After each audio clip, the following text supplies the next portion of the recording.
तर पहा मित्र, एका आयताकृती प्लॉटची लांबी रुंदीपेक्षा 60% जास्त आहे. जर त्या प्लॉटच्या लांबी व रुंदी मधील फरक 48 मीटर असेल तर ते प्लॉटचे क्षेत्रफळ काढा.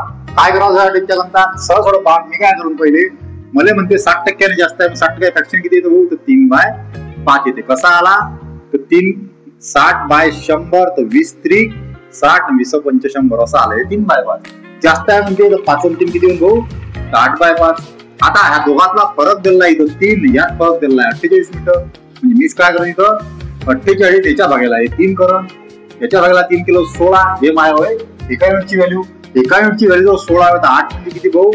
16 8 128 आणि 16 पंच 80.